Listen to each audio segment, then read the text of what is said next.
What's going on, everybody? Hello, yes, sir. We're back again with another episode of the World Report. Let's get excited. Let's get excited. Let's get turned up. We're here again. 2 episodes in a week. Isn't it great? Again, we're trying to keep with the consistency. And again, it's a work in progress. The promise is still going to be kept. But today, in spite of that, as we're gaining consistency, we're here with a very special guest, a friend of mine I knew way back in college, Tien Commit. Tien, what's up, brother? How you doing? Now, Luke, I'm doing good. I'm happy to be here, man. Thank you for having me. I'm glad you are on. I'm glad your connection's clear, concise, easily visible. Unlike some of my other guests, no shade to them, even though they need to tighten up if they want to get back on this show. but shade aside, glad to have you on. Glad to be here, man. And glad to finally have a UFC aficionado, UFC fan in our midst today, because that's exactly what we're going to cover. I've been wanting to cover this all week long. Now we have the opportunity to. One of the biggest upsets in the UFC just transpired. Kamaru Usman loses to Leon Edwards. And to talk about that, we have to step into the ring. That's right. Ring the bell. Let's get it popping. One of the biggest upsets that we've seen in modern UFC history. Oh, yeah. Lose on a head kick to Leon Edwards after dominating outside of round 1, dominating rounds 2, 3, and 4, and round 5 as well. Stunning upset. Leon Edwards is now the new welterweight champion of the world, in a shock to everybody. Usman, even after the fight, was in fits, had told Dana, champs lose, but we'll be back stronger. Cool. I like the mentality. But the point being, I can't believe this happened. Tien, what do you feel about this whole situation? I thought it was a one-sided fight. You're right. Aside from the first round, Edwards had his moments, a few moments early on in the fight, but Kamaru Usman dominated him the rest of the fight up until that very last minute. And he delivered that amazing head kick and knocked him out cold. Didn't even need to finish him. He looked at him. He knew right away that he was out.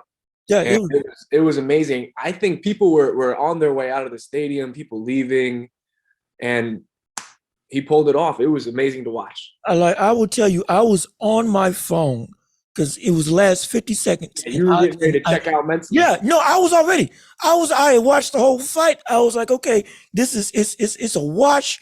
I was on my phone checking Twitter. And then I hear Joe Rogan yell, "Oh!" And I look up, and he's on the ground. And I stood up, legitimately. I stood up in front of my television for 6 minutes straight, and did not sit down, and didn't say a word. I almost stopped breathing because I couldn't believe it. But essentially, that brings up the bigger question of, now that Leon Edwards is champ, we're gonna talk about Kamaru Usman and where he goes from here. Specifically dealing with Leon Edwards, the new, comeback kid of the UFC. He's on top of the world right now. He is. But the question is, how long? And I want to ask this for you. I'm not trying to harp on his parade, but legitimately, again, he's been waited on this shot for about 7+ years. Lost to Usman initially, had been making runs, and had, again, a legitimate striker, a legitimate technician on the feet. He is dangerous. He's been dangerous his entire career. But again, in my opinion, commonly overlooked as a legitimate contender. But I agree. But for me, it was for a good reason. And that reason, I think, is going to be apparent coming in these next couple, if there even are a couple, title defenses. Because I don't think he's going to be able to retain this title for a long time. But I want to hear your thoughts on this before I even get into it. Do you think that he's going to be able to reign as champ? Or is this going to be a real short kind of Cinderella story of sorts? Yeah, so I think first and foremost, I think Usman gets the first crack at him again. I think they're going to make that rematch. They're tied 1-1 right now. And honestly, I think Usman is going to be his toughest title defense. Because if you look at the weight class, you have Usman, and then you have Covington, then Chimaev, then Gilbert Burns. And no shame on any of them, but Kamaru Usman's ran through them all so far, besides Chimaev. I think he's still got a little bit more to prove before he gets a crack at the title. But I think Usman is also the best out of those names. You know, he beat Covington twice. Covington's really good, but Usman was a little bit better both times. And I think that if Leon Edwards can, you know, beat Usman, then yes, I think he could hold on to this title for a good while. You know, he's come a long way. He's always been very technical. I think he has recently started to put everything together. I watched the Nate Diaz fight, and like it was actually a little bit similar to his fight with Usman, because you know he's dominating Nate Diaz the whole fight essentially, and then Nate Diaz lands a big left hand, and he couldn't close him out though. Yep. He nearly caught it. Nearly won that fight. Nearly had him out. Won that fight. But yeah, so I think Usman is going to be his biggest challenge on this trilogy fight, and other than that, I think he could, you know, if he could beat Usman twice, that's going to be his biggest hill to climb. If he can beat Usman twice, first and foremost, that puts him in a legitimate conversation of we're witnessing an all-time great coming in the making. Exactly, you know, because that's how Usman was regarded for a very long time, pound for pound, and he was on that 16-0 winning streak to tie, and then I think beat Anderson Silva. Yeah. And like not only was it such a spectacular comeback, it wasn't just against any champion, it was against Kamaru Usman, this guy that is regarded as one of the faces of the UFC right now. You know, I think that makes it all the more spectacular. And you know, also anytime like in any sports and competitiveness, when I see like an underdog, you know, take down the big guy, I always feel good about it. And I think Leon Edwards is the ultimate underdog here, and just came in and shocked the world. Like, and I loved his speech after. He was like, "Look at me now, like everyone that thought I couldn't do it. You know, I came from nothing, lived in a woodshed zinc room." I thought that was just so great, and the icing on the cake for the whole. And then calling his mom after, I thought that was so great. Again, the story is absolutely incredible. I wish he would have said something. I wish he would have said something other than "look at me now," because I was waiting for you to answer some of the questions about like how did you get it done? How did you set up the ending shot? But hey, I get it. Adrenaline and euphoria can just overtake the mind, and it's fine. Have your moment. Exactly. But delving into the fight in and of itself, this is why I don't think that and if they rematch, which is again most likely what's going to happen, Usman's going to get a second crack at getting this title after a layoff to heal, recover, and all that stuff. We understand that. But the problem is, this to me was a one-time thing in terms of him being able to beat Usman. If he doesn't face him and doesn't face somebody else who I don't want to say it for now, I'm going to bring it up in a little point, but if he faces any of those two, specifically Usman, in his next fight, I don't think he's going to be able to win, because outside of round one, when he was able to actively take them down or actively take Usman down. First time that's been done. Exactly. First time he's ever been taken down in his career. Nearly submitted him with a rear naked choke on his back. I was like, oh shoot, this could actually be something. But the problem is, and we saw it in the rest of the fight, once Usman finally gets in your rhythm and then is able to turn this into a physical contest, not striking, but grappling, wrestling, yeah. That's when he kills you. And it's the fact that the only reason why Usman lost is because, and Teddy Atlas brought up a good thing in when he was analyzing this fight in the post fight on his YouTube channel, if you want to go check it out. But he essentially said that Usman with a boxing background, that he trains a lot, and you see it in striking. When he went to slip the jab, that was again a ghost jab that was set up. That was to set up the lead left kick that essentially knocked him out. He went and parried. He parried it away. Yeah, he parried away, which you do that in boxing, but at the same time he dipped to slip outside, and that's what caught him. I don't think he's going to make that mistake from this point out, because again, he was stand up. Okay, boom. Leon is technically that guy, legitimately. But Usman, that's what makes him so elite, is that he can compete at that high level in nearly every facet of Yeah, his game, including the absolutely. stand-up.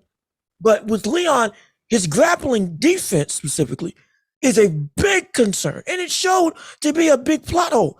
I don't think Usman in the next fight, if they do fight, is going to just be content with only trying to, or rather, excuse me, let me not say content because he wasn't content with only standing up in this fight. Mhm. But I don't think he's going to be as um what's the word, as strike driven as he was in this fight, and it's going to be from round one on. You're saying Usman is not going to be as strike driven, or Edwards? Usman. Okay. Edwards, again, Yeah, that's Edwards, his bread and butter. Yeah. yeah, Edwards doesn't need to change anything because, in my estimation, he can't change anything. He can't get to the level of grappling that would be necessary to outmaneuver Right. Usman. Yeah. Yes, I yes. think Go ahead. Edwards is like a natural striker. That's his game, so to speak, for MMA. Hmm. And he's developed the wrestling and grappling, and the jiu-jitsu. Whereas Usman, came from the wrestling background Uh-huh. and has recently developed the striking, and when that's when he's put it all together. So, the interesting thing about this sport is that you can impose your style of fighting onto someone, like you see with the wrestling and grappling, and be dominant and win that way.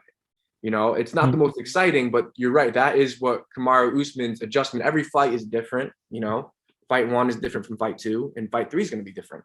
And I do agree. I think that would be the adjustment that Kamaru Usman makes is, hey, like stick to what I know what is best. I think ego plays a part of it too. Both those guys may want to show like, hey, I'm not, Kamaru Usman may be thinking I'm not a natural striker, but I can strike with anyone. And Leon Edwards might be thinking, I'm a natural striker, but I could grapple with anyone. And, that could be, the downfall. Well, I'll say this right now. If Leon Edwards thinks that I can grapple with everyone, that's yeah, he will have a short title reign.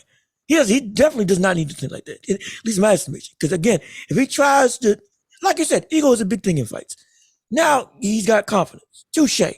But now if he thinks that in this rematch he's going to be able to, okay, boom, now I can go toe to toe with you on the ground. It's ending in two. Yeah, that's most definitely. Yeah. I definitely agree, man. I think Usman is the more well-rounded, better fighter, hands down. I think he got hit with a really perfect kick. But I'm a fan of Edwards too. I like the underdog. I like his story and his path to this where he got to. I think Usman is better, and if I had to bet, I would bet on Usman in the trilogy. Yeah, I would. I'll call it now. I have Usman in the next fight winning in three. In three, okay. How three rounds by either ground knockout, TKO. No, yeah, TKO on the ground. And the reason being is because of the fact that one, like we said, he's not going to make the same mistake twice. He will not make the same mistake twice. Yeah. And two, I think he's going to do, and somebody on the broadcast brought this up. He was either in the fight or post fight with Usman.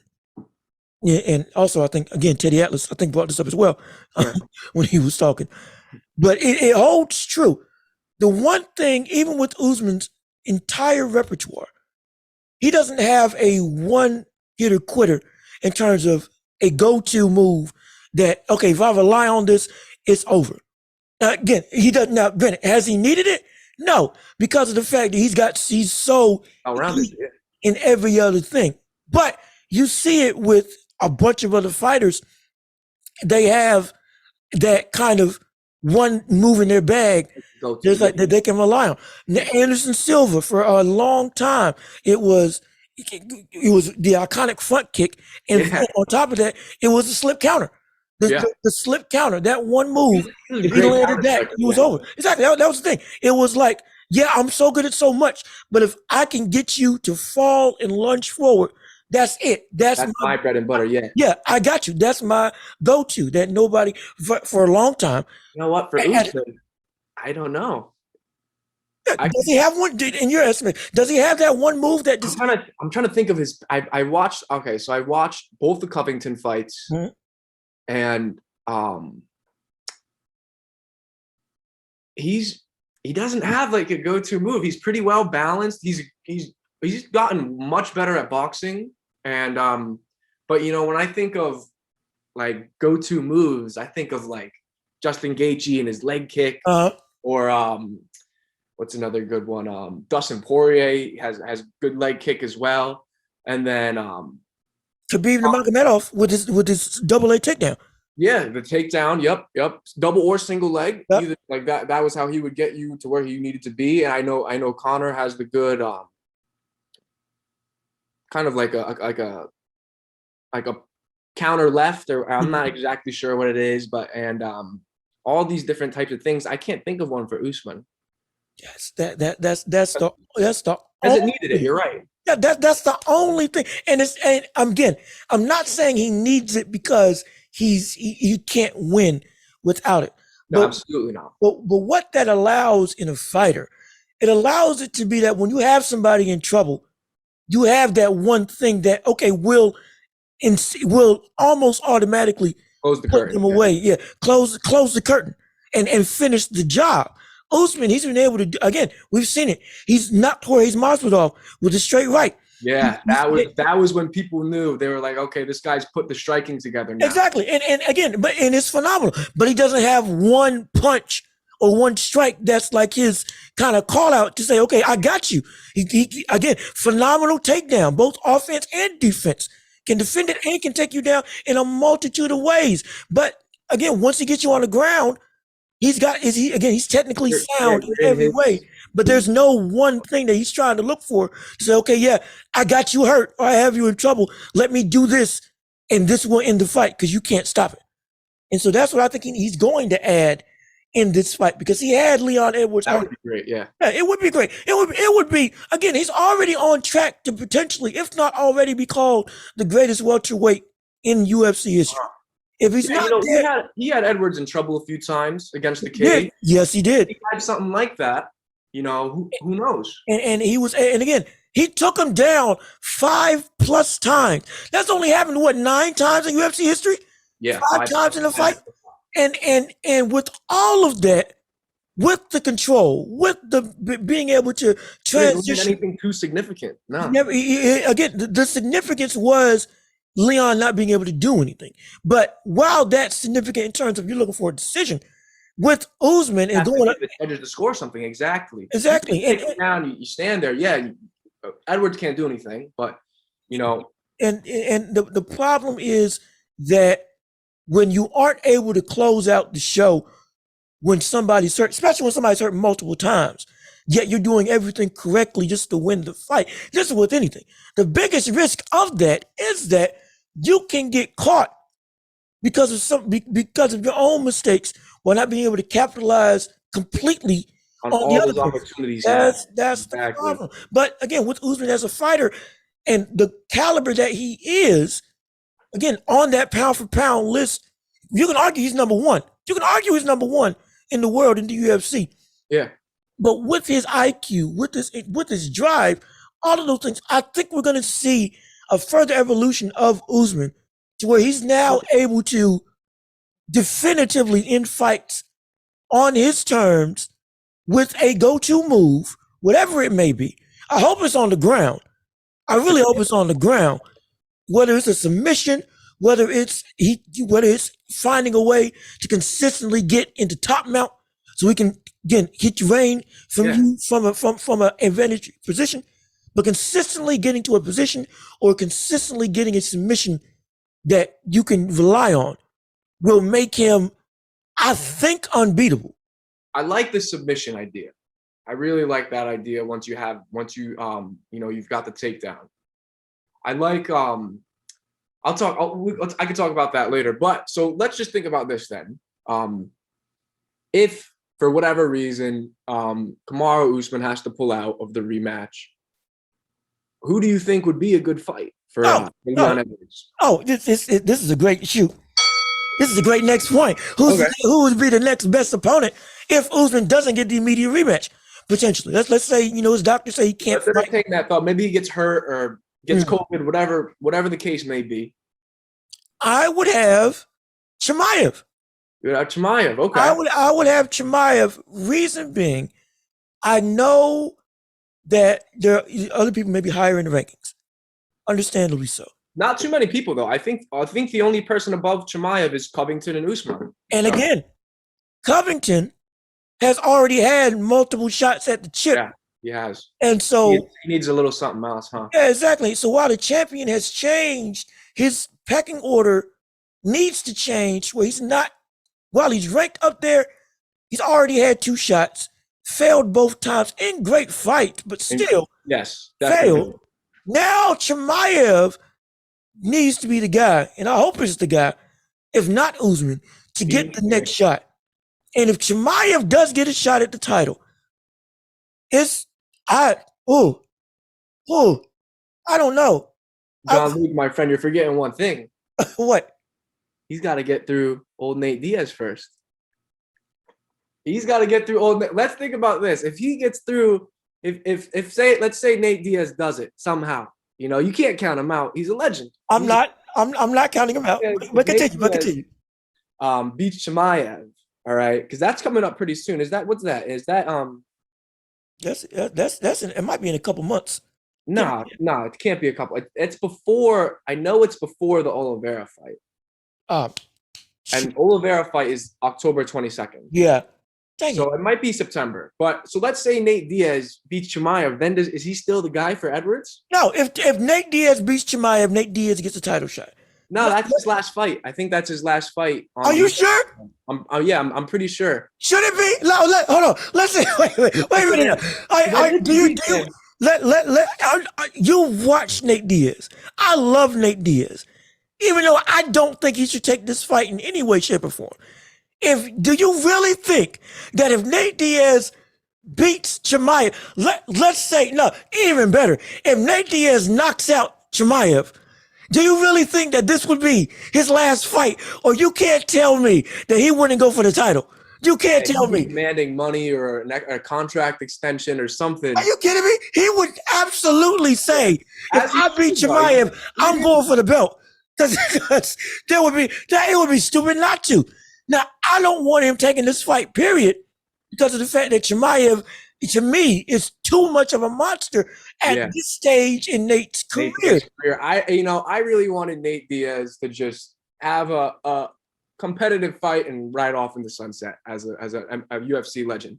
You know, he's had a great, successful, long career, and I don't think his relationship is the best with Dana White. Yeah, it's not, and that could have been why they scheduled Khamzat Chimaev for him for his last fight under contract. Yeah, it could be a situation, essentially you're putting the old dog out the pasture of sorts from Dana White. I really wanted to see the McGregor Diaz trilogy as well, and hope maybe that could be. I did. Again, it fight in the future. It could be a fight, whether it's in UFC or otherwise outside of the promotion. But I don't think that Nate Diaz should fight anymore at this high of a level. Yeah, he's been because right now he's only relying at this stage in his career on his chin. I'm serious. Now, granted, not wrong, man. He's taking some shots. He's taking like more. You have to understand why we hold him in such high regard is because of the fact that that's been his game plan, and he's embraced it and come out the fire for it and has asked for more. Again, the epitome of one of the greatest warriors that this sport has ever seen. Undoubtedly. That's exactly why he will be beloved for all time, for the rest of the time, because of his UFC career. Exactly. Because he's given us so many moments and given us the true heart of a champion, the likes of which we rarely see in many sports. Outside of the UFC, but especially within the UFC, when you have a bunch of people that have come in and out of that company as dogs, he's been one of the biggest of them all. Through his whole career, too. Through his entire career. But him taking this fight right now is a danger because not only does he take more punches, now he's going up against Chimaev, who is, again, a top striker, strong, consistent. Very good wrestling background. Like on the ground. On the ground, he can't do anything. On the feet, he may have a shot if he lands something. Yeah. Like I doubt. I think Chimaev's got a pretty good chin too. We saw after the Gilbert Burns fight, he took some shots, and he. It's who weathered the storm perfectly. That's what makes it now. See, that's what makes Chimaev so scary as a fighter. We see the plot holes that he has, and we've seen others capitalize on those plot holes. Like again, defense has been suspect. Yeah, He's gotten overwhelmed, like you said in the Burns fight. He's gotten overwhelmed with strikers that have. If you're able to consistently touch him, hey, you can score. But the problem is you can score, but you don't hurt him. exactly. Or it takes so much to hurt him that by the time you feel like you're on the cusp of, okay, this next shot might do some real damage, he's got the counter ready. Yeah. Or he's already recovered and is ready to go back on the attack. I'm just pushing you around. Chimaev is fresh. Even though he took some damage in that Gilbert Burns fight, other than that, he hasn't taken much damage, so I think that you're right. Nate Diaz has had his bell rung far too many times, more than you can count. And Khamzat Chimaev has been hit really hard, significantly, probably less than 5 times in the head. And it did nothing. Even when it landed flush, it did nothing. He kept fighting. He walked through fire and kept fighting. And it's the fact that, again, with every fight, I see him getting better. And I see him getting, again, he just wants to smash opponents. His terms. That's what he wants. He just wants to go in, smash, and destroy. Yep. He's gotten more precise in his destruction every time he steps up to bat. Now, if he goes and fight, let's say he wins it. But most likely he wins it. Nate Diaz, yes. You saying if Nate Diaz wins it? No, if Chimaev beats Nate Diaz. Yeah. If Chimaev beats Nate Diaz, then gets a shot at the title, which most likely he will. And Edwards, again, is still champ. I think, and this is going to be a really big take, but I think Chimaev takes the belt. I really do, because the thing about, again, Usman got caught with a shot that he didn't see. Yeah. Understandable. But up until that point, even when strikes hit him, he was doing pretty well. When in the Covington fight, when Usman got hit, he still took it pretty well. But Chimaev, I don't think it makes a difference whether he sees the punch or the strike coming or not. It's just he just goes. It's tough to tell because Chimaev has only had one formidable opponent, and that's Gilbert Burns, his last fight, and he beat him. And Gilbert Burns definitely rocked him a few times. I think it's too tough to tell that being his only real formidable opponent. Maybe for whatever reason, Usman doesn't get the rematch. Maybe Khamzat Chimaev beats Nate Diaz, and then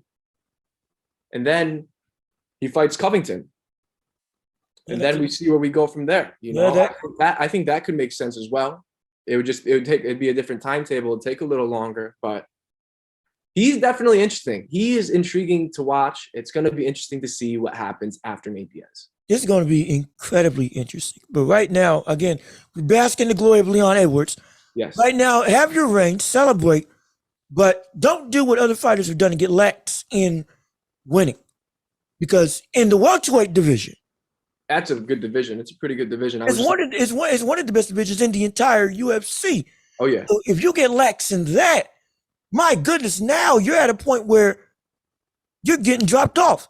Yeah. And we've seen so many fighters, especially outside of the sport.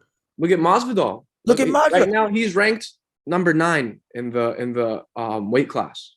8 people in front of him right now. Like, again, and Masvidal, again, is one of the most exciting fighters in the UFC. Mm-hmm. He could easily, if Leon Edwards gets lax, shoot back up and then boom. Now you're in trouble. And so that's what I want to see. Leon Edwards has been so, say what you want about him being underrated. He's been so technically sound for his entire career. I don't want to see him like, I'll use a boxing analogy, like with Andy Ruiz Jr. after he beat Anthony Joshua the first time. And get lax. I don't want to. Yeah, exactly. I don't want to see the fame get to him to a point where now he's okay. I've worked so hard, like I said, came from nothing, all this stuff, the backstory. See, the backstory in fighting, in combat sports, a backstory can both hurt and help somebody's career. It can help you in terms of you are so driven to succeed because of where you came from.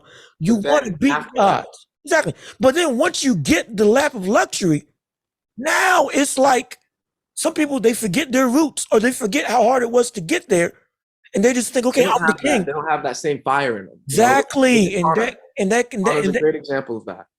Conor McGregor right now at one point in time again double champ Double at one champion, point in time. first double champion. Yeah. And so again, but from that too, I can't remember the last time. Yeah, he's way down in the rankings right now too. You know, granted he's had some time off. He's been injured. He fought Mayweather and all that, but Okay, now yeah, again, he definitely doesn't have the same fire that he used to. I thought the fire was back after he beat Cowboy Cerrone in quick fashion, like incredibly quick fashion. Yeah. And Cowboy Cerrone again, he was I believe he's retired, but recently. he was like still considered a big dog and a big hill to jump over for anybody because he would give any champion a legitimate fight in a legitimate war. For sure. He's not, the amount of knockouts he has is insane. Where he has the resume. He has the track. He had the resume. And he took him out. And he took him out.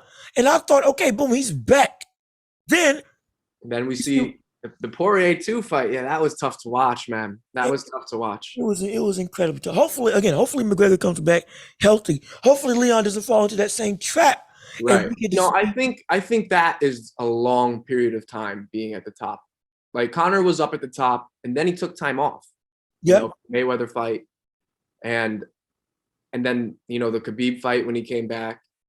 So I don't think that's going to happen to Leon Edwards anytime soon. It could happen to anyone, but I don't think that. And in the near future, I don't think that that's going to be a problem. But who knows? You're right. He came from nothing, just like Conor. It's tough to tell. It's a situation where again success is like an injury. It affects every person differently. Some people recover instantaneously, and then they're right back into what they're doing. Now, use a basketball term, like LeBron, he can roll an ankle and give you 30. Mm-hmm. Another player like AD, he can roll an ankle and he can be out for rest of the season. Exactly. And success is the same way. You can have you can reap all the benefits and then still say, okay, I'm back on my grind permanently. Ain't nothing changed except for a belt around my waist. Or now it takes you so long to get over the fact, okay, I've won and I'm at the top of the mountain that, hey, I can relax now. Exactly. I'm not getting, it takes longer for me to get back into the mode of staying hungry and of doing the things that got me the championship in the first place. So moving off, one of the biggest upsets too, one of the more talked about championship fights in the UFC coming up, which is Charles Oliveira versus Islam Makhachev.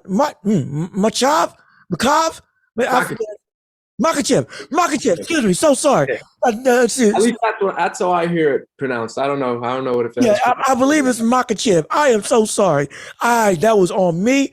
I apologize. The name is incredibly hard, but the talent is incredibly there and incredibly great. But for the next topic, who do you think is going to win this fight between these two? How do you see this fight shaping up with these two submission specialists coming into this championship fight? Jean-Luc, I think there's no way that Charles Oliveira loses this fight. I don't think there's a chance that Charles Oliveira could lose this fight. Wow. Wait, that's pretty. Sir, that is bold. That is bold. I stand by that too. I think that I truly, firmly believe that. Really? Yes. No way in the world. Wholeheartedly. No way in the world. I think here's what I think about Charles Oliveira. So I became a fan pretty late. I have no problem admitting that. My first fight I ever saw was the Michael Chandler fight after Khabib retired, and that lightweight title was up for grabs for everyone. And that was also my first time seeing Michael Chandler. And did you see that fight? I think I missed that fight. That one I missed because I was busy. College and all. What happened in that fight is Michael Chandler almost had him out. And I like to think that he knocked him out, and during the ground and pound, he actually knocked him back in.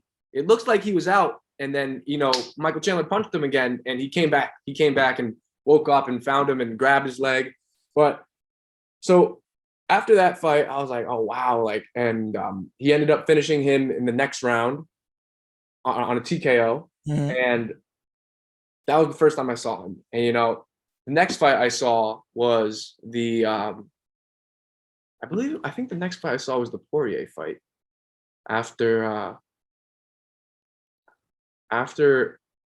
why? I can't exactly remember, but point being is this, Michael Chandler, Mm-hmm. Dustin Poirier, and Justin Gaethje are his last 3 fights. Yeah. And each of those fights, those guys are striking artists, I would say. All 3 of them are striking artists, and they have all cracked him so bad in their fights that you think, oh, no, he's not getting back from that. That's going to be a TKO finish, right? And it doesn't happen. They fall into his guard. That he lands on his back. They fall into his guard sloppy, and Charles Oliveira is fine with that. That's where he likes to fight from. He likes to fight laying on his back, set up submissions, And I truthfully think that he is so well-rounded that the only way you could beat Charles Oliveira is you have to one-shot him, hit him so clean, it's out cold, similar to the Leon Edwards kick. Mm-hmm. It would have to be something along those lines. Mm-hmm. Because we've seen him get cracked by all these guys that hit hard, okay? And he just lays down, and he's like, oof, that hurt. I'll wait for you to fall into my guard. And he ends up either last 2 fights, he choked him out. He got Poirier and Gaethje same way. And that right cross he threw at Gaethje to get him on the ground was as clean as it comes. He can strike too. He can punch, kick, and he's just really well-rounded. So, that's why. And then I have to think about Makachev. What does he do well? I know he's got the wrestling, and he's got the ground and pound. He's very strong, but he's not as great of a striker as those last 3 guys. And I think he fights very similarly to Khabib on a slightly lower level than Khabib. What do you think about the Makachev Oliveira championship fight? I think that you're talking talking. my take on it. No, I think you're talking as a fanboy. This ain't no analysis. It's just a fanboy. That's what this is. He's my childhood idol. I grew up with it. He got me into the sport. I can't walk with. Fuck that. I don't care. You think that? Let me tell you something. Here's the problem that you have with that opinion. Okay. That is, again, phenomenal jiu-jitsu. Great striker. Great submission specialist. The brother this is why he's considered the best lightweight in the world. He is. Most definitely.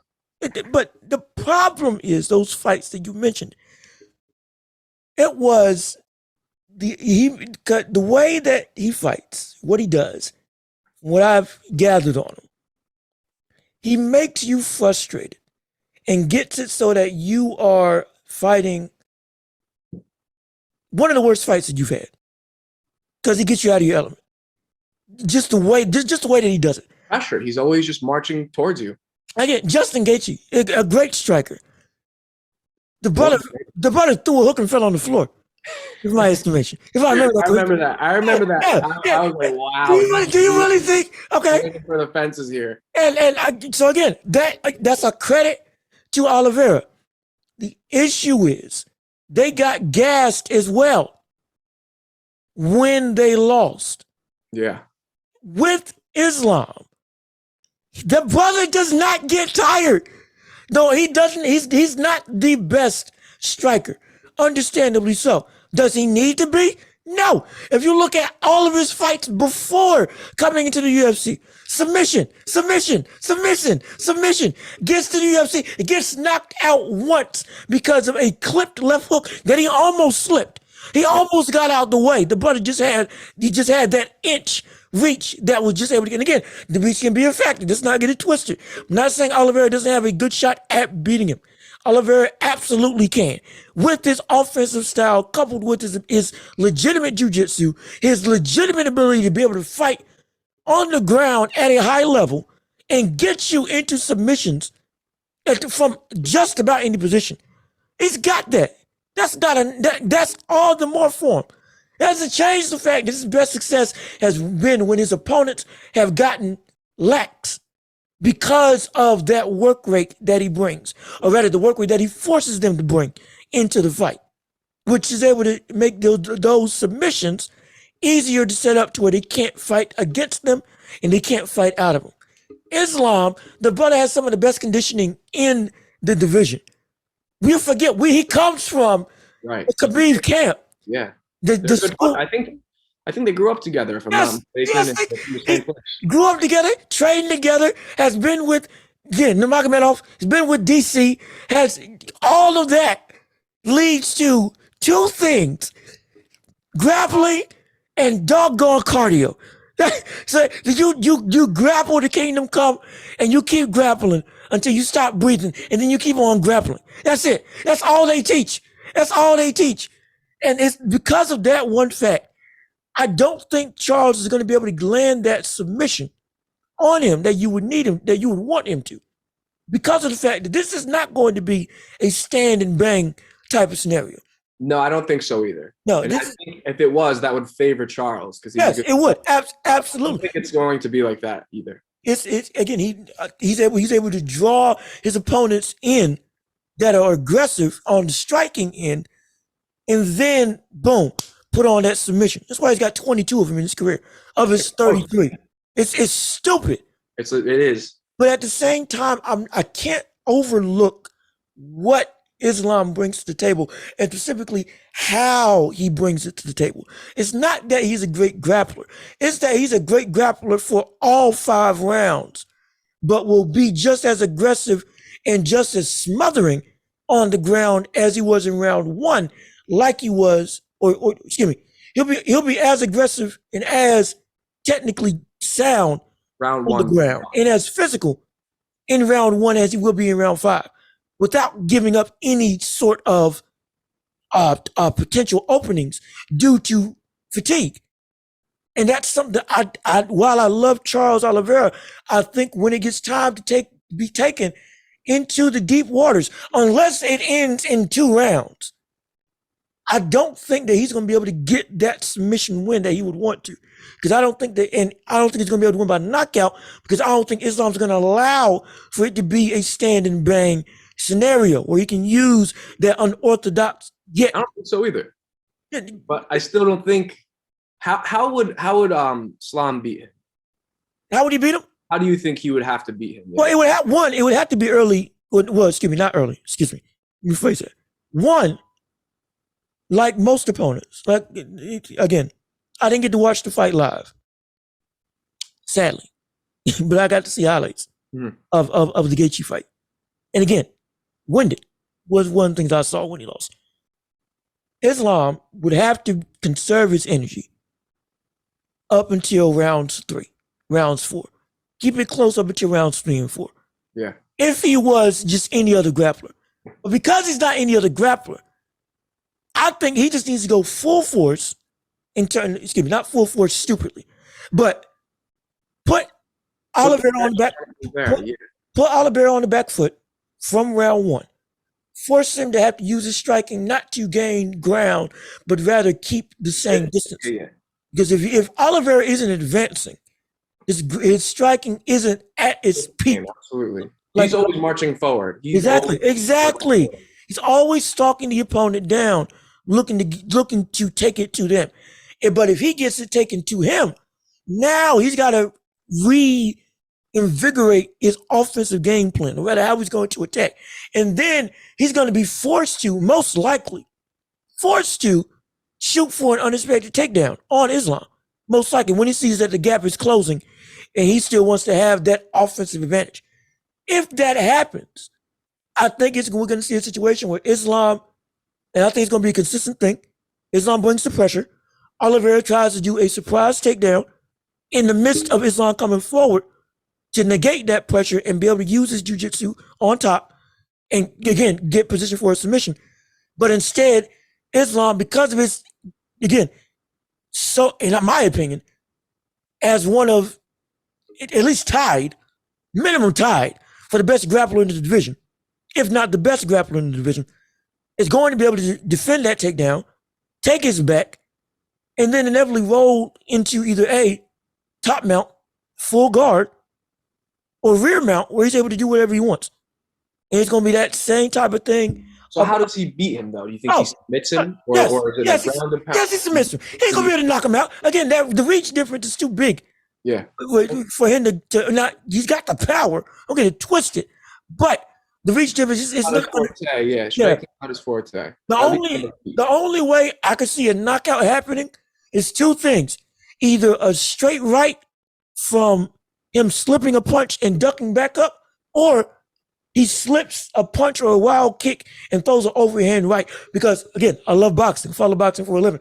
If you're a smaller fighter with a shorter reach, going up against a bigger, taller fighter with a bigger reach, that is the one punch that can end everything.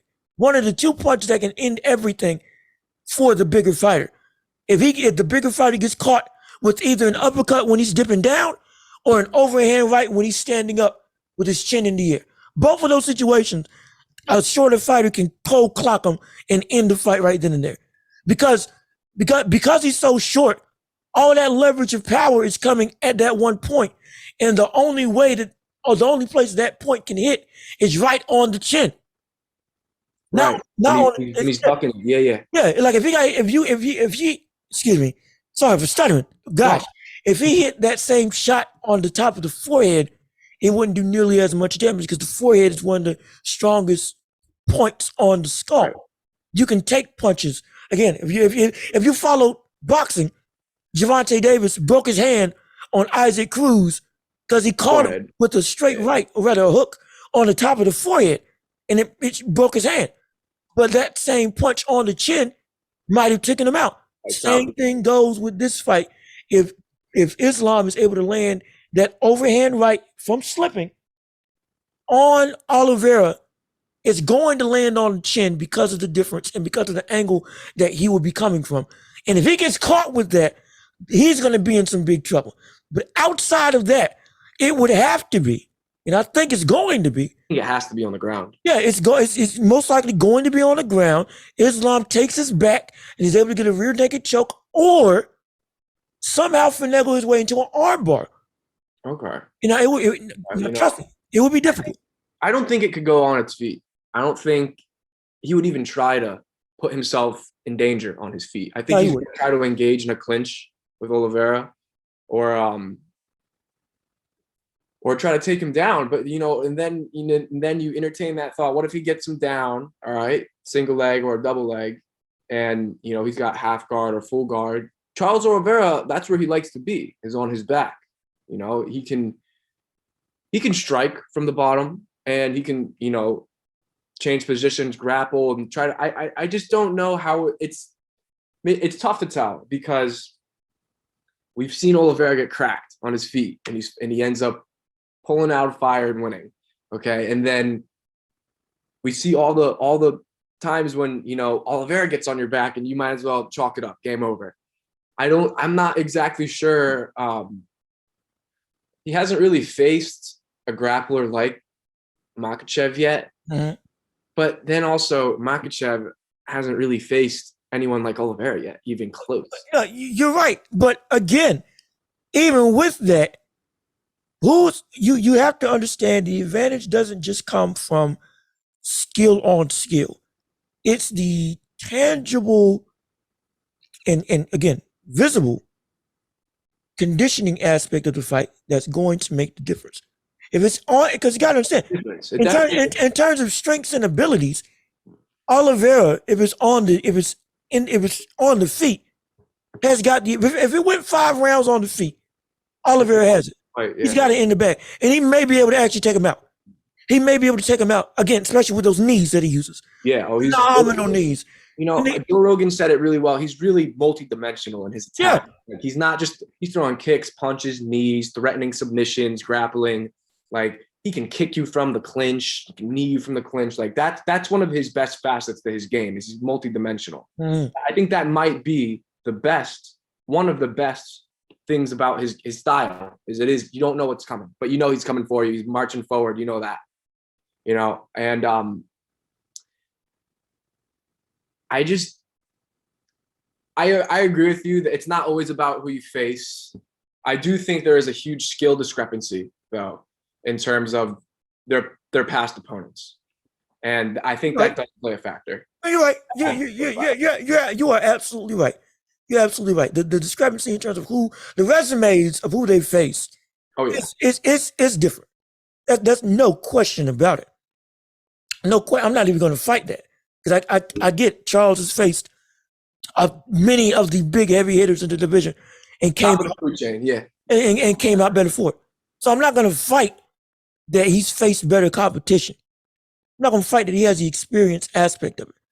The one thing, go ahead. How old is he? How old is Islam? I believe Islam is, I think late 20s, maybe late 20s. Younger than Khabib, I think, by a little bit. Let me. Yeah, he's younger than Khabib, but he's been fighting again. The brother's been fighting for a long time. His whole life. Yeah, but I think, shoot, what is his age? 30. He's 30. So he's in his prime years. Prime years, not a lot of wear and tear. Understand? Also, he doesn't get hit. He's been hit once. He's been hit once. Less than Charles. Charles has definitely been hit more than Islam has. There's no arguing that. No, it's also you also got to understand when I say he doesn't get hit, I'm not just talking about significant strikes. I'm talking about in general. In general, it doesn't get hit too much. Yeah, you're right. Like he's got one of the lower in terms of opponent strike percentage on him. He's got one of the lower percentages in the entire UFC. He could, and he would probably be all right. You know, he doesn't have too much wear and tear on his chin, but man, this guy Charles, like I am definitely a fan. I am definitely biased. Like, and that's fine. That's absolutely fine. You know, his past 3 fights, especially all right. So I'm also a little bit of a Conor fan, and I wanted him to beat Dustin Poirier because I thought Dustin Poirier was trying to, Conor's definitely an a-hole, but I felt like Dustin Poirier was just trying to be like this super good high road type of guy the whole time. And I'm like, dude, like you don't have to play that card. Like, you should just be yourself, but that's why I wanted him to beat Poirier. But then in the Justin Gaethje fight, I didn't think Charles was going to win. I thought Justin Gaethje was going to be his toughest opponent because of how hard Justin punches and kicks. Yeah, you're right about that. And especially after that Chandler Gaethje fight, where that was an absolute war. And I was like, wow, this guy Justin Gaethje, this guy's the real deal. Yeah. He's championship contender. And storms him the first round, nearly knocks him out, and then rear naked choke to finish him. Again, you have to now. I will say, the one thing that can end this fight early is a knee to the head from a standing clinch by Oliveira. Oh yeah, that's the one thing where I think. Now again, the risk reward of getting to that position is incredibly high. So let me ask you something real quick. What do you think? How do you think? Let's say Islam has half guard or full guard on Charles. Do you think Charles? How do you think Charles is able to defend that? That's where you say half guard or full guard. Either. If he's got either on him, do you think Charles can defend that successfully to stop a submission? I guess it would take a punch or two from the ground and pound position. But do you think Islam could, like, realistically, do you think he could lock in a serious submission where, like, it's going to tap or he's going to go to sleep? Again, if Oliveira, he can defend it. He could defend it. I'm not saying it would be difficult, but if it did happen, it would be because Oliveira could defend it, first off. Yes, he could. Right. I wouldn't be surprised if he escaped the first couple of attempts. Right. And then was able to either get back to a neutral situation, on his feet, on his feet, or get back to at least a point where they're both fighting for control in the guard, rather than him being at a disadvantage. fully think and fully know he can do that. Most likely that's going to happen a couple times in the fight. But the point why I think he wouldn't be able to beat him is because of the fact that he would have to do that so much. He's going to make a mistake eventually. Yeah, and not even that. I don't think he would be able to keep up, because you have to understand, there's very few people that I deem as just stamina sappers when it comes to the division. Again, Khabib, yeah, DC, yeah, definitely, and in this case, Islam. Yeah. And it's because of the fact that it's the strength coupled with the grappling that Oliveira would have to fight against. It's not just boot strength muscling your way. It's also boot strength with technical aspects, high technical aspects. Oliveira has the technical aspects, absolutely. In a different style. Yeah. But the issue is the fact that he would then have to contend with the boot strength of Islam. Yeah. That he comes with. And that's why I say, stronger. Yeah, he is strong. Again, he's one of the stronger lightweights in the entire division. Yeah. And it's because of that why I say it late in the fight is when, if it ended in submission, it would be because of Islam would get the win. Because of the fact that and this is an if, because I know how good Oliveira is. Don't let the 8 losses fool you. Mm-hmm. If you're new to the sport. This ain't like boxing when it's 2 losses and a person's career is over. Nah, 8 losses in the UFC is not a plight or blot on how bad somebody is or how good somebody is. No, he's for real. Oliveira is for real. He's the real deal. He's the real deal. The issue is he's so technically good that he can get out and get an advantage. So that's not a question. The question becomes, how many does he have in him? How many times times is he going to be to where he gets, if the fight goes like I think it's going to go, how many times is he going to have to fight out of a disadvantaged grapple position to get back to neutral, or just get back to where he's not in danger of being submitted before now he doesn't have the strength to do anything, before his own takedowns get sloppy, before his striking slows down, before his guard gets it very well could be who makes a fatal mistake first. Yeah, exactly. Again, if it comes down to first fatal mistakes, I got Oliveira off of knockout. Yeah. Because again, we saw Islam. Say what you want about the opponents that Islam has faced. We saw him against, again, lesser competition, get caught and get knocked out by again, one mistake, slipping tooling. So if it's off of mistakes, I would have Oliveira by knockout. Yeah. If that does happen. Absolutely, I have him off knockout. But do you think Oliveira could submit him? He could. But it's because I don't know how many offensive opportunities. If he counters and gets into a submission state, hey, all bets are off. Then it's on whether Islam's going to be able to live up to the again, DC school of grappling, right, that he came from. And if he can live up to that, okay, hey, we got to fight. But if Oliveira gets into an advantage position, I need to see what Islam's defense is going to be able to be. Yeah. But Islam hasn't had too many, since he is so dominant in that regard, and he hasn't really faced, the top of the food chain type of guys. We haven't really seen we know his defense is good, but we haven't seen him have to use it, his grappling defense, his wrestling defense, so much so against someone that is in the top of the food chain, someone like Charles Oliveira, or maybe a Dustin Poirier. Who else is in that weight class? Let me just look. There's so many names. There's so many names. So you only got to name them all. That weight class is another really good weight class. So. Yeah. So again, the point stands. It's not that he couldn't do it. It's not that he doesn't have the tools to do it. Yes, absolutely does. But I can only go off of what I've seen from him in his career in terms of Islam. And with Islam, outside of the one fatal flaw in terms of him getting clipped trying to slip outside of a punch, outside of that, everything else has been, again, at a high level. And you said he doesn't need defense or hasn't shown his defense. Hasn't shown the need to have it yet. Yeah. Exactly. But so again, when that test comes, then it's going to be apparent as to whether, where he actually is. Because this is his biggest test. Let's get one thing straight right now. I don't care if Cormier said that Islam is the best lightweight in the division. I don't care that he said that.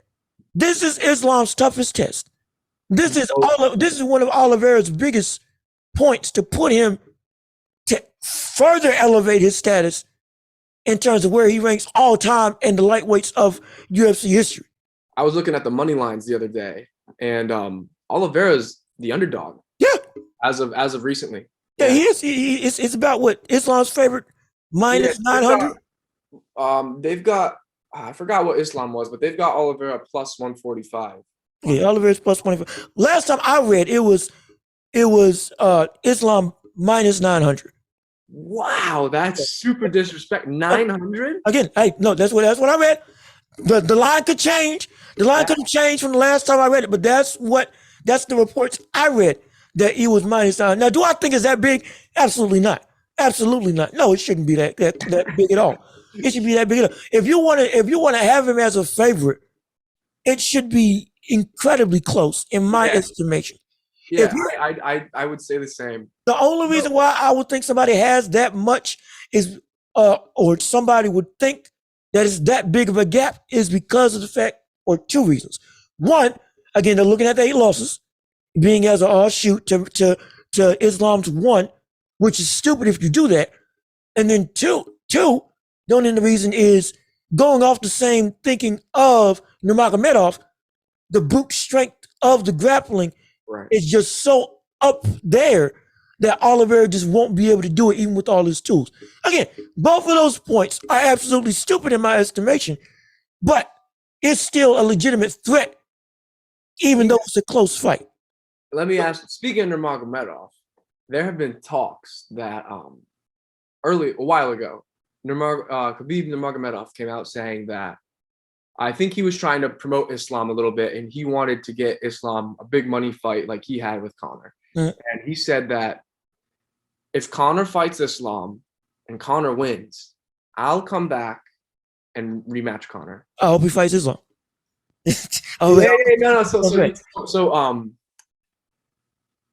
But Conor's out right now, right? Indefinite, as far as we know. So what if here we have Oliveira beat Islam? Then do you think Khabib would come back and because that's a real question. Yeah, it's a real question. I win the Khabib Oliveira. Well, that would be something. It would be something. It would be incredibly something. It would be if Oliveira beat Islam and then fought Nurmagomedov. That might be the biggest fight of all time. That might be. It would be spectacular. I got Nurmagomedov. I'm sorry. Even if he beats Islam, that's you have to. What the difference between a lot of time off? The difference. You're right. You're right. I still have Nurmagomedov because you have to understand. Even with as good as Islam is, Nurmagomedov is so much better. I do agree with that. I would, if for him to come back, if he said that he would want McGregor to come back, if what was it? What did you say? He said that if McGregor and Islam fight and McGregor wins, I will come back and rematch Conor. Then I hope that McGregor fights Islam and beats him. I hope so. Oliveira, do you think those same stakes are up for Oliveira in this upcoming fight in October? In terms of bringing Nurmagomedov back? Yeah, he hasn't verbally said that, but it's a similar premise. That's going to be a big money fight. It's going to be a championship fight. Do you think that there's a chance Khabib comes back? It would be a good fight. However, I don't think that he would come back to fight Charles Oliveira. Not because he's not a big star, but Khabib is a man of his word. If he said he's retired, he's incredibly loyal, not just to his people, but to himself. If he says that he's done, he's done. Yeah. But if he said he's coming back for one person, he's coming back for one person. And that's only to shut up anybody. If anybody has any questions, which they shouldn't. Right. Now, would I want to see him come back to fight Oliveira if he beats Islam? Absolutely. Absolutely. It would just be more dangerous. And I would, and again, credit to him, Oliveira, if you're able to bring Khabib out of retirement, that's a credit to yourself as a fighter. That's a credit to yourself as a fighter. But at the same time, I highly doubt that he would be able to win that confidently. Now, Khabib is better than Islam. Khabib is definitely better than Islam. But you know, if we're saying if he does come back and if that fight does happen hypothetically, you also got to think, you know, Khabib's been in retirement for a little while now. Yeah, he has. He's you know, training camp, whatever it is, he's gonna be a little bit. You have to think he's gonna be a little bit, you know, rusty, not having fought for a while. Again, his work ethic, the connections that he consistently fights with, on the rigorous training that he goes through, I'm confident that he would be prepped if that fight happened. But let's flip the script. Let's say hypothetically that did happen.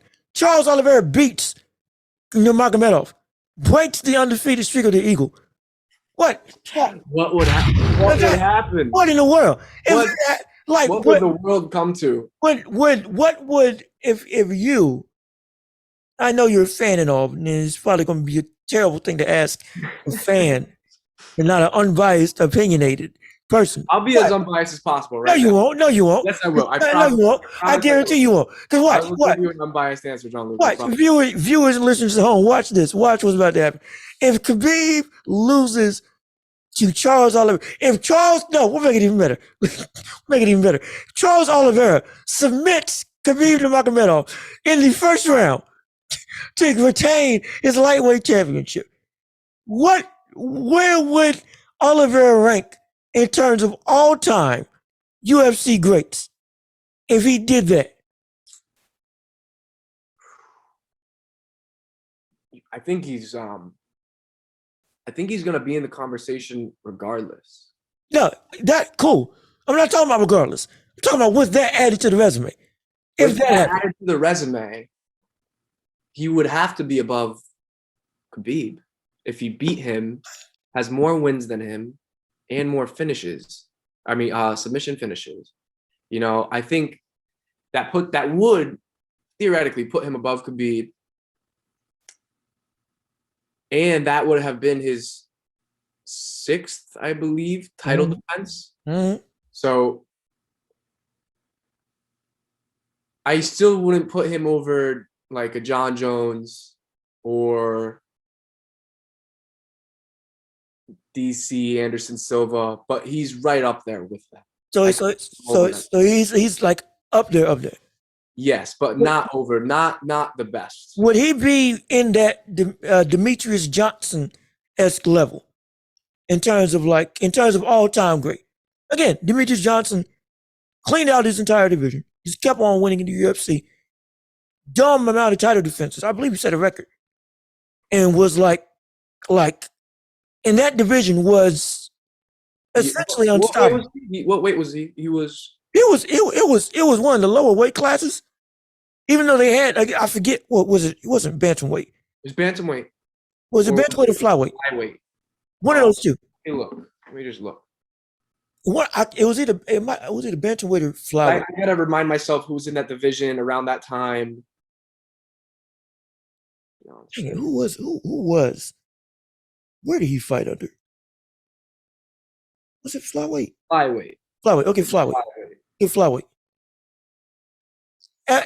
At flyweight, even though there were some legitimate, there were a lot of legitimate contenders, even though a lot of people may not know the weight class necessarily, or be familiar with how good the weight class was. But similar to Naoya Inoue in boxing, while Naoya fights at a weight class that many people may not know all the names. Yeah. You know the division. You know that Naoya Inoue is called a monster for a reason because he ran through every major legitimate name without hesitation in their prime. I think in that division was they're stacked. pretty comparable. I think they're pretty comparable. Okay. It's tough to put one over the other though because they are in different weight classes and different time periods. Mm. You know, much like basketball, UFC has changed a lot. Like yes. styles and the way the fights go, the leg kick especially, and but they're definitely comparable. But that, man, isn't that a rabbit hole you could go down forever? I hope not. Because I'll tell you what, if we start having conversations, like you gotta understand. Well, how comparable is Oliveira to Khabib right now? Right now? No, they're not. I'm sorry. In my estimation, that's not a knock on Oliveira. That just speaks to how great, because you have to understand, the reason why I and many other people hold Khabib in such high regard is not because he's undefeated. I don't view, and for anybody who's watching this, listening to this, if you're gauging fighters, the record is not what makes a fighter so great. That's not everything. Because again, like Floyd Mayweather being undefeated is not greater than Manny Pacquiao being an 8th division world champion. Right. And holding and retaining a belt in his late 40s. Right. And nearly being in the title picture again to fight Errol Spence Jr. for the WBA belt that he had before losing it to Ugas, because again his body just gave out. But outside of that, Pacquiao's greater than Mayweather, even though Mayweather had a greater career. And again, it's not just debate, yeah. And so I mean, it's up for debate if you want to talk about talent and stuff. Talent, you can say Floyd is better than Pacquiao. I'm not mad at you for saying that. But greatness, there's a different connotation that you have to take when you apply a person's greatness to a person's talent. Roy Jones, again, I'm using a lot of boxing terms or boxing analogy because that's one of the things I know best to best get this point across. Roy Jones Jr., as a talent, has an argument to be the greatest fighter we've ever seen in the history of boxing. Better than Ali, better than Tyson, better than in any division, nearly anybody. But as a greatness level, nobody's greater than Ali or Sugar Ray Robinson, because it's not just the skills of a person. So when we're talking about greatness and we're talking about Khabib Nurmagomedov, it's not just because he's undefeated. It's not just because he has the talent. It's the people that he faced and the fashion that he beat them in and the sheer domination of just about every opponent, regardless of how high they were on the food chain. The consistency of excellence that seemingly never got broken up. He beat everyone the same way. That's what, like. Do you understand that? I don't think people at home. And I just now started realizing this about Khabib. It's the fact that he beat everybody the exact same way. The exact same way. There wasn't one fight where anybody forced him to change his game plan. And he was, again, at the upper echelon, or fighting the upper echelon of his division, in one of the most stacked divisions in the UFC. And you could go and argue the only round he's even ever lost was that one round against Conor. That may be it. And no, that is, if anything, that is the only round he would have ever lost. I think it was round 3 against Conor in their fight. And that's what we talk about adaptability. We've talked about we've talked about adaptability. We've talked about different fighters. Styles. Yeah, exactly. And it's something special when you're able to see somebody, again, not in a weak division, not in a weak time of the sport. Golden era. Yeah, exactly. Come in, win the exact same way, leave the exact same way, and never have a drop off and never have to adapt to be successful. That it's almost like the unstoppable force versus the immovable object argument. Which one is better? Somebody that can adapt to anything versus somebody that just that everything has to adapt to it per se. That's a good analogy. I like And that. and well, thank you. I appreciate it. I appreciate it. But in terms of for somebody to come in and as stacked of the division that it was, everybody had to go and adapt to him. Are we seeing that with Oliveira right now? Are we? Are we? It's a legitimate question. Are we seeing that? Done it yet? Just like no one really was able to do it for Khabib. Now Khabib is retired, and we could see it happen with Islam. But so far, people know what Oliveira's game plan is, just like they knew what Khabib's was. Yeah, but they beat him. They haven't been able to stop him. Well, early on, yeah, you're right. Early on in his career, he has been beaten. Yeah. But I think once he moved, I think if I'm not mistaken, I think he was losing at featherweight, 145, and then he moved up to 55 lightweight. And that's where he found success. If I'm not mistaken, I think that could be the case. But as of recently, he looks very dominant. Yeah, he does. So that question has been brought up, like him and Khabib, because he doesn't. All right, so he hasn't beaten, Gaethje, Poirier, Michael Chandler in the same fashion that Khabib did. Khabib dominated them, held them down, punched them, and then eventually choked them out. Charles didn't take much damage either. Any of those. So Charles Oliveira has every fight he's been in, I'm like, oh, this is it for him. He's going out. This is going to be it. And then he just doesn't. He gets up, and then he finds a way and chokes him out. Yeah. They're definitely different. And I actually think Oliveira is more exciting to watch because he might get knocked out. Oh, he is. No, absolutely. No, that's not a question. No, it's not a question at all that Khabib is not as entertaining to watch as Oliveira. No, that's not a question. It's just, again, Oliveira can beat you in so many ways, and because in his attack and his style of fighting, it's very entertaining. And the fact that he can get hurt, come back, and still win just adds to that drama, adds to his toughness, and adds to the overall makeup of how we view him as an incredibly exciting fighter who you can never count out. You always have to have your guard up. All these different things make him so great, which is phenomenal. But that doesn't change the fact that while as great as he is, if somebody getting hurt versus coming back, versus somebody who just wins the same way consistently, rarely if ever got hurt. I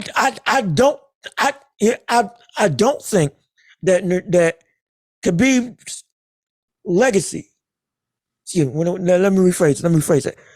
That I was about to say his legacy would never be tarnished. No, of course it won't be tarnished. That's a given. I don't think Oliveira is going to be able to reach Khabib's kind of upper echelon in terms of greatness, how he's viewed. If he did, it would have to be a stupid, and I mean stupid, run, not just through this division, but moving up. Yeah.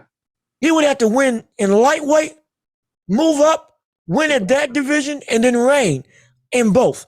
If he did that, hey, now we got an argument of, since you've hit your prime, you've turned into, because again, like I said, records on everything. It's not because Khabib's undefeated that he's the greatest. And Oliveira's losses are not going to necessarily hinder him from being able to reach Khabib's level.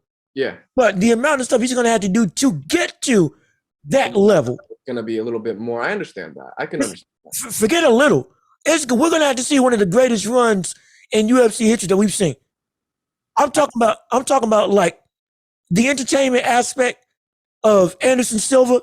Right. And the unpredictability of a John Jones with the dominance of Khabib Nurmagomedov. That would be the best fighter right there, wouldn't it? And shoot, he gonna have to do that again. You want to talk about getting over Khabib? I'm not calling Khabib the greatest fighter ever, but I do understand how big his legacy is and how high he is in the upper echelon of all UFC talent. Yeah. Because of that, it's gonna take something that superhuman or a stretch of 20 fights where it's just like he's a different animal that far and away separates anybody from him. Because you gotta understand, because understand this, if Oliveira, if he fought Justin Gaethje again, I'm not saying he wouldn't win, but how confident would you be that it would be a close fight? I don't think it would be. You don't think it would be a close fight? No, because would you call their last fight a close fight? Wasn't he in danger? He was definitely in danger. That's a close fight. Are you kidding me? If you sat up here and said he was almost put out, he was nearly knocked out. He was on the verge of being like knocked out, but yeah. And then he came back and won. I consider a close fight more so like it goes the distance, and then it comes to the judges. Okay. I see what you're saying. Let me rephrase the question. Okay. In terms of if Charles Oliveira fought Justin Gaethje, you can say that Oliveira would win. Phenomenal. I'm like, if you do, cool. How confident would you be that he would win against a rematch versus Gaethje? And I'm asking this for a specific reason. How confident would you be in a rematch versus Justin Gaethje if they fought again? I would be very confident. Okay. And I still think the only way, as of right now, it looks like you can beat him is if you get him with a clean puncher kick, one shot KO. All right, and that's understandable. Now, throughout Khabib's career, how confident were we that Khabib was going to win his fight? You know, even against McGregor. Every time they said, this person could do it, this person could beat, but they never did. No, I didn't say could. When people talk about, no one was ever like they're not beating him. No one was ever like no one was ever like they're gonna beat Khabib, like hands down. It was always there's a chance. There's a chance. And that chance came from like the stars have to align.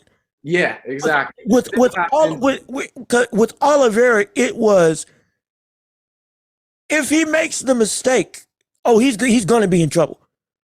Him getting out, he has the ability to, but at the same time, he can get finished. Right. And because it's just the truth. Because that's what we saw, even when he's currently at his peak. With Makhachev, it was never a question of if he made a mistake. It was always if the stars align. and in the off chance that he does something stupid, can you beat Nurmagomedov? That's why I say they're different fighters. They're different styles. No, you're right. They're different fighters, but the point still stands. The point still stands that in order for me to view Oliveira at the Khabib-esque level, because can he get there? Be regarded in that fashion. Yeah, it has to be for me. He's what, 32? Just about 32? 32, yeah. So he's nearing the end of his prime. So it would have to be it's going to be hard because it's UFC. But it would have to be about a 15 fight stretch. From this point forward. He's already on an 11 fight win streak. That's fine. That would make 26 fight win streak. It would have to be. Or let's say he keeps this win streak up. Goes to he's at what, 11? 11 fight win streak. Yeah. Okay, his last loss was in 2017. Okay. Let's say he bumps that up to 18. 18, okay. That's 18 continues the 18 fight win streak. But from the remainder on, does not get clipped, does not get caught, and from rounds 1 through 5 is never in trouble. Yeah. and like complete domination. It would have to be a point either he's knocking everybody out, submitting everybody, or people are walking out the stadium because it's to a point where it's just not fair. I don't think that could ever happen. I just think that their fighting styles are very different, and with the way Charles fights, he's always going to be in danger. He's going to get hit. It's inevitable. And the way Khabib fights, he kind of mitigates risk. He gets hit, he takes a little bit of damage, but for a majority of the fight, he's grappling you, and he's just on top of you and he doesn't really take. That's how he imposes his will on his fighters, And they're just different. Khabib's not really a huge stand-up fighter. He's a big wrestling, grappling on the ground type of guy, and like we said, Charles is pretty multi-dimensional in that regard. So I think, but I don't think that because they have different fighting styles, one, like the end result is still the end result. Like they're still lapping the divisions. They both went on these great runs. Charles has taken significantly more damage than Khabib has and has more losses. I don't think that deters from the greatness, though. I think it's just a different way of getting there. No, again, like I said, the losses don't. Exactly. Like you understand, the losses don't. They don't negate what he is and what he's done. It's absolutely. I'm just saying from this point forward, we understand that to step into that, again, if you want to, Khabib's talked about with John Jones, with Anderson Silva, with, again, Demetrius Johnson. Again, he's held in that upper echelon of Mount Rushmore of UFC competitors. It's incredibly hard to get there. If Oliveira wants to get there, I'm not putting it out of anybody. What some people, I will say, no, you have no shot. But for him, I'm not going to say it's just impossible. I just understand that to get there, it would have to be. It would be a very, very impressive feat to do it. Now, again, Khabib accomplished it sooner. He came, conquered, and he left. Charles Oliveira is definitely going to have to take a different path to get there. His path is definitely different. I'll say the quickest path to get there was Khabib. Yeah. I'll say, yeah, exactly. No, even better. The quickest path in this fantasy world we've been doing with Khabib coming back potentially. Let's say he does come back. He comes back before, but it like in the midst of this, regardless of the outcome, he says, "Okay, I'm coming back into the division." Runs through the entire division again. It's back in play. It's like, okay, there's no rust. There's no sign of age. Runs through the entire division, then fights Oliveira for a championship, and then Oliveira beats him. Okay, now you gotta cut, because then there's no question. There's no questions. There's no he's old. There's no he's out of the game. No, that's when you can compare them once they've fought, and that's a better way to compare them. I think it's hard to compare them. They're just different paths, different styles, but they're both really great. Right. Again, I'm a fan of both. I'm not taking anything away from either one of them. I have my opinion. I think Khabib's better than Oliveira. All-time greatness and in current skill set. I think Oliveira, I don't believe he will get there. I'm not putting out the question that he can't somehow get to that level of greatness. Yeah. I just understand it's going to take, for me, a superhuman effort to get there. But if he does it, I'll be the first one to tip my hat and say, hey, you did it. Congratulations. And I have no qualms with doing it. But currently, right now, we just need to see if against Islam, he will solidify himself as the best lightweight in the world, going up against a Khabib light in Islam. I think if he beats Islam, then there's no question for lightweights. He's the best lightweight. He's already beaten the top guys. Do you think that he moves up? That's tough. I mean, that because he's like he would really have to bulk up, like he's a naturally kind of a frail, wiry type of guy. Look at him and you look at Kamaru Usman or Colby Covington, they're massive. Yeah, they are huge. Yeah, it is 170. Because they cut down to 170. They probably walk around 180s, anywhere in between there, where as Charles probably walks around 170 tops to cut down to 155. Yeah. And so it's tough to tell. I mean, if he went up and had success, that would be really impressive. I just don't think it's feasible for someone like him, though. I would like to see it. I think he's just too small of a guy. I would like to see it. I would like to see it happen because I'd like to see him try, yeah. Because I mean, it's essentially unless he's going to try to move down. I don't think he would and run that division instead. It's too depleting to cut that much weight. I don't think like for example, Conor McGregor. I don't think he'll ever fight at featherweight again, 145. Yeah, no, he can't. That was like a huge weight cut for him. I think even 155 is a stretch. I think he likes this. If he does come back, he would want to stay around 155 at the probably 170. 155 would be a stretch. Yeah, he would not. It wouldn't translate. Yeah, exactly. As well, if at all. Hard to cut down and perform, at a high level. But going on, it just depends on how big you are, your body type, all that. Yep. But again, I have my thing. I would love to see it happen. Just attempt. Entertain the what if, yeah. Yeah, exactly. Because at this point, unless he's just gonna sit and reign. If he beats Islam, he's just going to sit. He's going to sit and reign. Most likely. Look what Usman was doing. He was sitting at the top, lapping the division. Mm-hmm. It's a good thing Leon Edwards just beat him because that opens up the possibility for a lot more now. That does. Absolutely does. Absolutely does. Again, if a rematch happens with Usman, Usman's taking it. For me, yeah. I have Usman taking it in 3. And if Chimaev, excuse me, I'm thinking too far ahead. If Islam or when Islam and Oliveira fight in the near future for the lightweight title, I really think that Islam may take it, and then Oliveira would win in the rematch.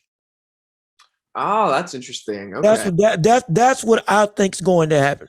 Islam's going to take it because I think the grappling is going to be too much on the strength in the grappling is going to be too much. Yeah, he's going to wear him. Ever experienced before. Yeah, he's going to wear him down, and by round 4 or late in round 5, he'll be able to cinch it in, if not win by decision, because of the ground control. And then in the rematch, Oliveira comes back, retools, and then he's able to take it in 3. That's what I would think would happen. Okay, I didn't even think about a rematch between them. It's in Abu Dhabi. It's fight week. It's in Russia. Yeah. Oh, it is. It is. Yeah, it is. For that fight in October, and so that's going to be real interesting too. I almost feel like that's like more pressure for Islam. Like it's like he's got the home crowd, but he doesn't want to disappoint his homeland. I mean, again, the place that crazy state that country is in right now. Or actually, is Abu Dhabi in Russia? I know it's really close. If it isn't, let me look. I don't know for sure if it's in Russia because for some reason I don't think it would be safe to go to Russia right now. I don't think. I could be. Again, I'm terrible at geography. I don't believe it's in. Oh, it's United Arab Emirates. Okay, that makes sense. That makes sense. No, it's touching Saudi Arabia. Yeah, that makes sense because they've been spending big money to get a lot of the big venues. Or excuse me, Saudi Arabia and Abu Dhabi's been spending money to get a lot of the big fights, both in the boxing and UFC, over on that soil. They paid a pretty penny. Islam are regarded as, I think, like royalty in that part of the country. I think everyone knows them there. Yeah. From what I've heard, I don't know, but that's just what I've. I think you're right, and again, we'll see how home field advantage or expected home field advantage helps out Islam. But all I know is it's going to be a good fight. It's going to be a great in the coming couple of months. There's going to be a slew of big events going on. I can't wait to see. So we'll definitely be covering this again on the next episode. But for today's episode, this has been another edition of the Welch Report. TN, I'm so glad you were able to come on the show. Glad to have a fight fan, a UFC fan, Thank you so much for having me. No problem, man. This is more than a pleasure. I'd love to do this again as a callback to these next fights, especially with the Oliveira fight. I'll definitely be reaching out to you to see depending on what happens. Hopefully you're not dejected and disappointed. But hey, I can't. I'm unbiased, so I ain't got no stake in the matter. I just want to see a good fight. But this has been the Welch Report. I've been your host, Jean-Luc Welch. Thank you again, TN, for coming on to the show. Peace and love. We out of here.